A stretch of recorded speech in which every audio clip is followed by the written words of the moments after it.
Assalamualaikum warahmatullahi wabarakatuh. Perkenalkan, nama saya Farhan Azmi Rahmatsyah dari kelas 12 MIPA 1 dan dari Sekolah Mandua Langkat.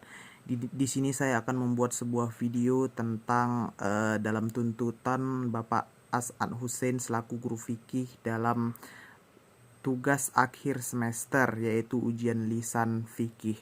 Nah, di sini saya kebagian tugas dari peta konsep tugas yang diberikan. Saya kebagian nomor 12, kemudian nomor 17, 21, dan yang terakhir nomor 12. Di sini saya akan membacakan soal pertama, yaitu pengertian dari mutlak dan muqayyad.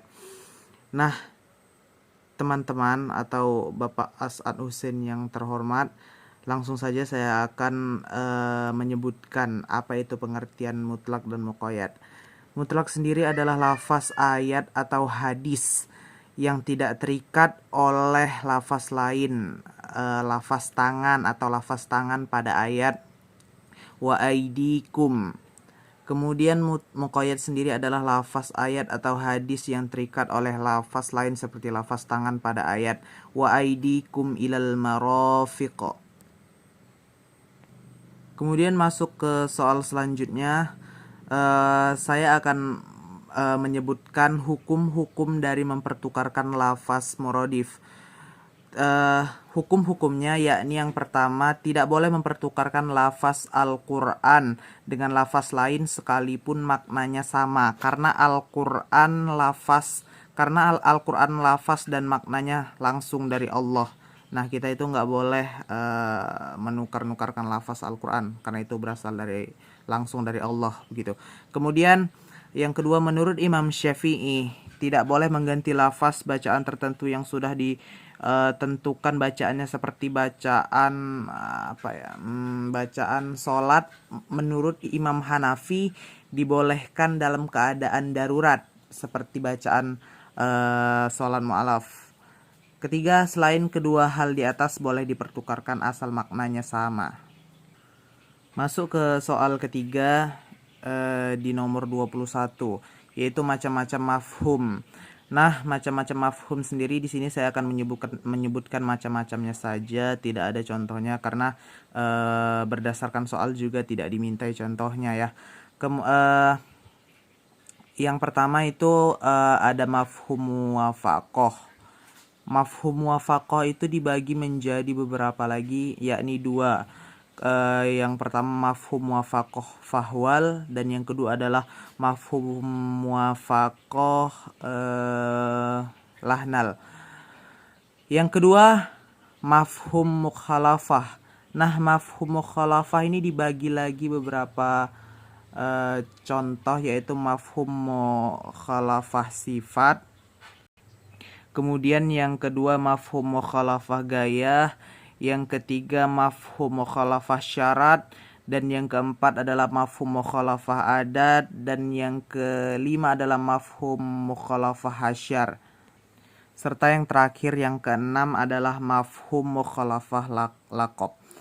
Nah, itulah tadi contoh-contoh atau macam-macamnya. Nah, masuklah kita soal yang terakhir, yakni soal ke-12, yaitu ketentuan mutlak dan muqayyad.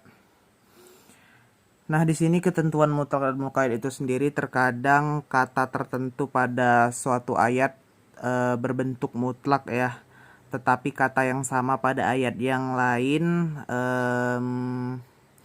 berbentuk muqayyad. Seperti kata tangan pada ayat mengenai wudhu dan kata tangan pada ayat mengenai potong tangan.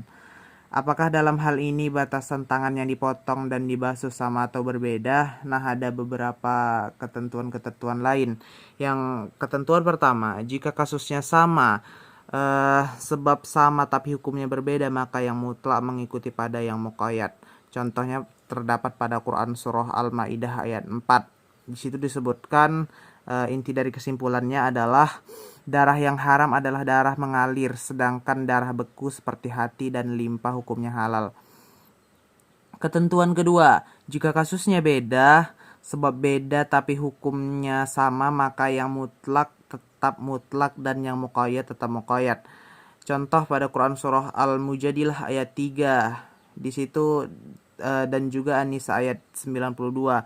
Terdapat kesimpulannya bahwa di dalam Quran surah tersebut adalah dalam kasus zihar memerdekakan hamba perempuan, boleh yang mukmin maupun yang kafir, sedangkan dalam kasus pembunuhan wajib memerdekakan budak perempuan yang mukmin.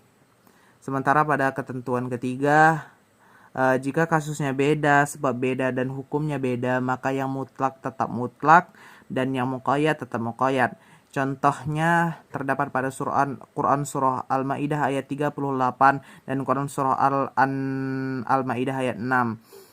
Terdapat kesimpulannya bahwasannya di dalam ayat tersebut disebutkan dalam kasus pencurian, batas tangan yang dipotong cukup sampai pergelangan tangan.